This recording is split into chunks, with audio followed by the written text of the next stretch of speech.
Ola, son Naima e vou falar das abellas. A abella é un invertebrado e tamén é artrópodo.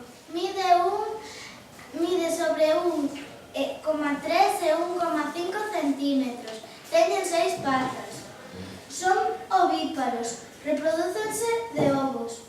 Desplázanse voando e alimentanse de polen, que é un po que hai nas flores. Viven na colmea, que fan elas mesmas. As abellas melíferas usan a cera dos seus corpos para facer o panal.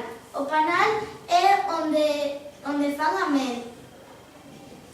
Hai unha abella moi importante, que é a abella raíña, que pon os ovos na colmea, por iso non traballa. As abellas tamén se defenden coa xixón,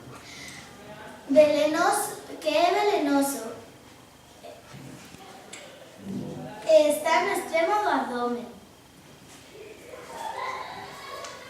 Un día, un exército de abellas en Suramérica atacaron as persoas e os animais e causoulles a morte, no 1900 e pico.